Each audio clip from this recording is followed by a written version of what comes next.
Welcome to middle education. आपके सामने परीक्षा अध्ययन वर्ष 2025 के सीरीज में कक्षा 9वीं की हिंदी विषय का लेकर के आ चुका हूं। अगर आप रेगुलर स्टूडेंट हो तो आपको पता होगा कि परीक्षा अध्ययन से मैंने बहुत सारी चीजों को पढ़ा दिया है। एंड आगे अब बारी है आगे के पॉइंट को कवर अप करने के लिए एंड आगे के क्वेश्चंस को देखने के लिए। लेकिन उसके पहले अगर आप मुझे पहली बार देख रहे हैं, मैं आपको बता देता हूं, हम ब्लूप्रिंट के अकॉर्डिंग ही एक एक चीज को अच्छे से पढ़ रहे हैं और क्रमशः आगे बढ़ रहे हैं। देखिए यहाँ पर क्षितिज भाग एक काव्यखंड से टोटल आना था 17 नंबर का एंड 17 नंबर की सारे क्वेश्चंस को मैंने कवर किया है। कुछ भी चीज हम नहीं छोड़े हैं, चाहे आपका वस्तुनिष्ठ प्रश्न हो या फिर चाहे 2 अंकीय 3 अंकीय प्रश्न। आगे बढ़ते हैं इसी सिलसिले में। अब हम देखेंगे काव्यखंड या फिर काव्यबोध। काव्यबोध से 10 नंबर का आएगा। इसमें हमने काव्य और रस को बहुत अच्छे से पढ़ लिया है। आगे अब हम यहाँ पर छंद और अलंकार को खत्म करते हुए, मतलब हमने पहले वीडियो में खत्म कर लिया है, एंड गद्य खंड पढ़ने वाले हैं, जिसमें गद्य की कई सारी जो विधाएं होती हैं ये सब चीजें कवर अप करेंगे। मतलब आज हम पढ़ेंगे इन 17 नंबर के सिलेबस को। हाँ, एक दिन में कवर नहीं हो पाएगा, लेकिन फिर भी हमारी कोशिश रहेगी कि आज गद्य खंड से संबंधित जितने भी कहानी, उपन्यास, नाटक, ऐसे क्वेश्चन आते हैं, लेखक परिचय वगैरह, ये सब खत्म कर दें और आगे कल भी हम गद्य खंड को ही पढ़ेंगे। ये रहेगा हमारा सिलेबस। आगे बढ़ते हैं, फिर आगे के जो टॉपिक बचे हुए इसको हम बाद में कवर अप करेंगे। सो स्टूडेंट, चलिए फटाफट हम गद्य खंड को ओपन कर लेते हैं और देखते हैं किस प्रकार से क्वेश्चन देखने को मिलेगा। तो ये काव्यबोध जिसे हमने पूरा कंप्लीट कर दिया। आगे बढ़ते हैं, नेक्स्ट ये रहा गद्य की विधाओं का परिचय। यहां से हम पढ़ेंगे, तो मैं इसे जूम करता हूं ताकि तुम्हारा नजर प्रॉपर ऑन स्क्रीन होना चाहिए, कहीं भटको नहीं और एक एक चीज को ध्यानपूर्वक समझते जाना, क्योंकि सभी सेटों के लिए क्वेश्चन यहां पर कराया जा रहा है। एंड इसे मैं जूम करता हूं, ये रहा। मैं उम्मीद करता हूं आसानी से आपको विजुअल होगा। सबसे पहले आपको पता होना चाहिए कि गद्य किसे कहते हैं। ये केवल पता होना चाहिए, परीक्षा में कभी नहीं आता है। तो क्या लिखेंगे? गद्य हमारी स्वाभाविक अभिव्यक्ति है। गद्य के माध्यम से हम अपने दैनिक जीवन के सभी कार्यों को संपन्न करते हैं। निजी जीवन, पत्र, डायरी आदि साहित्य में कहानी, उपन्यास, नाटक, निबंध, नाटक, जीवनी आदि लेखन के माध्यम से गद्य ही होता है। अब मैं तुमको आसान भाषा में समझाता हूं। गद्य मतलब कुछ नहीं होता, जो हमारी स्वाभाविक अभिव्यक्ति है, मतलब जो भी हम करते हैं दैनिक जीवन में सुबह से लेकर के शाम तक, वो सभी गद्य है। तुम अगर कहानी पढ़ रहे हो, गद्य है। उपन्यास पढ़ रहे हो, गद्य है। नाटक, निबंध, कुछ भी कर रहे हो, जीवनी, ये सब गद्य ही है। बस यही है, एग्जाम में कभी नहीं आता, बस आपको समझने के लिए बताया गया है। अब क्वेश्चंस क्या आएंगे इसे हम देखते हैं।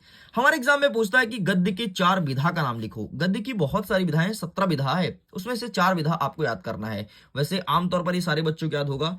जब हिंदी किताब ओपन करते हो तो हिंदी किताब में तुम्हें क्या क्या देखने को मिलता है। अगर भाई कोई पाठ है तो कभी कोई पाठ संस्मरण होता है, कभी लेखक, कभी निबंध, कभी नाटक, कभी उपन्यास, कभी एकांकी, कभी यात्रा वृत्तांत, कभी डायरी, कभी पत्र, कभी भेंट वार्ता, कभी रिपोर्टाज, ये सब होता है। तो यही सब गद्य की विधाएं हैं। तो देख लो, 17 विधाएं हैं, उसमें से 4 विधा तुमको पता होना चाहिए। कोई भी लिख देना, 2 नंबर का प्रश्न एक कंप्लीट होता है। लेकिन हमने पिछले 2 साल के पेपर को एनालिसिस किया और देखा कि ज्यादातर निबंध से प्रश्न देखने को मिलता है। तो इसका आंसर कैसे लिखेंगे?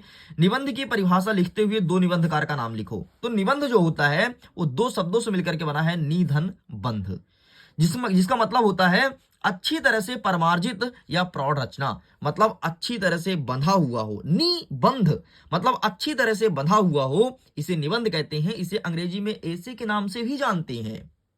ठीक है, बाकी आगे क्या लिखना है, अंग्रेजी में इसका अर्थ, प्रश्न प्रयोग, ये सब नहीं लिखना, केवल यहां तक लिख के काम चला सकता है। निबंध क्या होता है, सामने वाले जो जांच करता है, जो कॉपी जांचेंगे, वो समझ जाएंगे। 2 निबंधकार का नाम जरूर याद होना चाहिए, रामचंद्र शुक्ल तथा हजारी प्रसाद द्विवेदी, ये श्रेष्ठ निबंधकार हैं। और आपको पता है, हिंदी का उत्तर कभी भी लिखो ना तो हमेशा श्रेष्ठ लोगों को ही बात करो। क्योंकि क्या होता है, मैंने अपने दैनिक जीवन में देखा है ऐसे, अगर श्रेष्ठ लोगों का नाम लिखते हो ना तो सामने वाले शिक्षक को जो फेमस लोग हैं उनका नाम पता होता है, वो आसानी से नंबर दे देता है। लेकिन जब तुम किसी और का नाम लिखते हो ना, जैसे कोई श्रेष्ठ नहीं है, फेमस नहीं, उनका नाम लिखते हो, तो सामने वाला जो शिक्षक है ना वो नंबर काट लेता है। ऐसे 2-3 केसेस मेरे पास आए। बच्चे मेरे से बोलते हैं, सर आपने इस चीज को बताया तो था, लेकिन हमारे शिक्षक ने हमारा नंबर काट लिया। लेकिन ये केवल स्कूल स्तर पर होता है।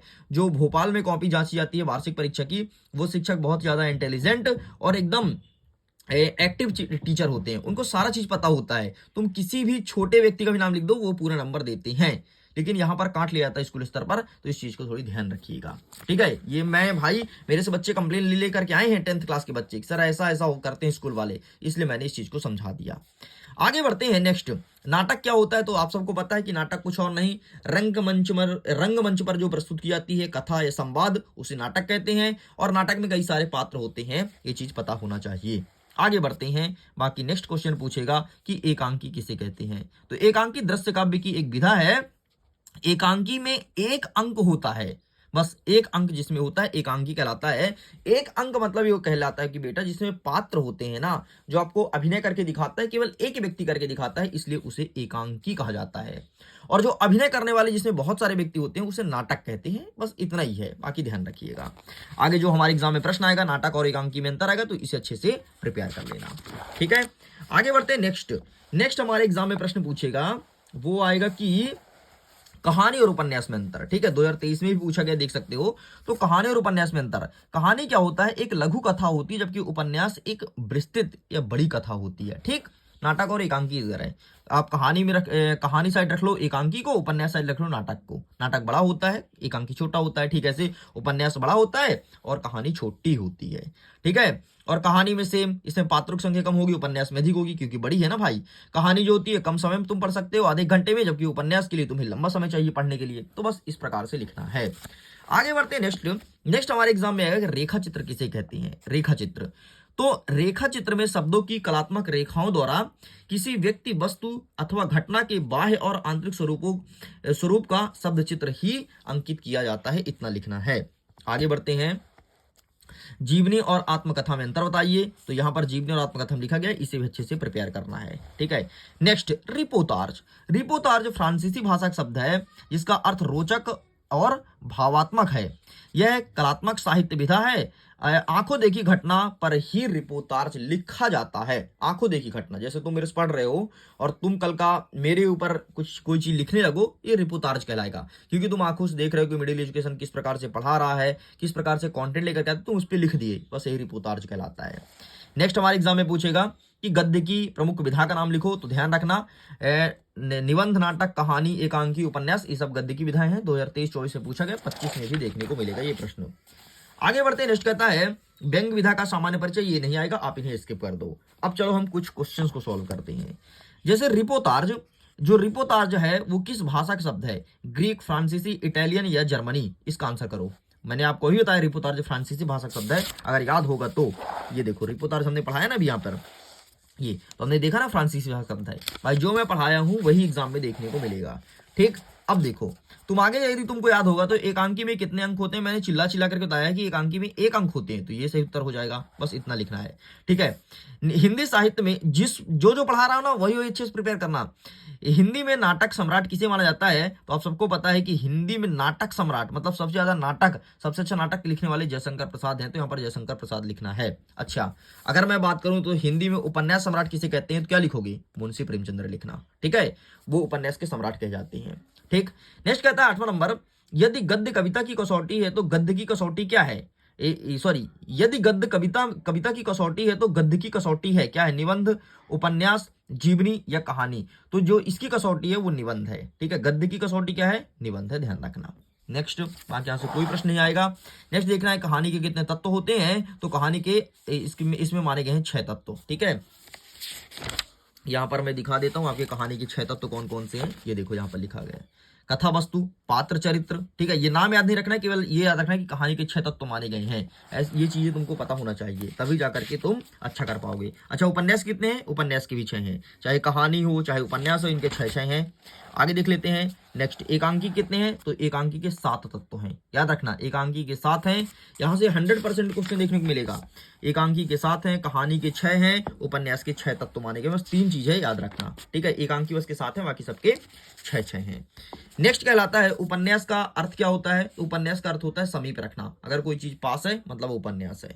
ठीक है, चलो भाई, बाकी यहां से कोई क्वेश्चन नहीं आएगा, आप इन्हें स्किप कर सकते हैं। बाकी एक बार इसे पढ़ लीजिएगा, इस प्रकार से स्टूडेंट्स यहाँ तक मैंने पूरा कंप्लीट कर दिया है। अब हम नेक्स्ट पार्ट में कवर करेंगे, ये नेक्स्ट वीडियो में कवर करेंगे गद्य खंड, जिसमें देखेंगे कि कौन कौन सा गद्यांश आएगा हमारे एग्जाम में, जिसका संदर्भ प्रसंग सहित व्याख्या करना है। वीडियो पसंद आए तो वीडियो को लाइक कीजिएगा, दोस्तों शेयर कीजिएगा। अगर आपने अभी तक पुरानी वीडियोस को नहीं देखा है इसके पूरे सीरीज को, तो जाइए जा करके देखिए। सबका लिंक डिस्क्रिप्शन बॉक्स में, इसके साथ ही एक प्लेलिस्ट बना दिया गया है, प्लेलिस्ट में सब कुछ अपलोड है। मैं वीडियो को एंड करता हूँ। Thanks for watching.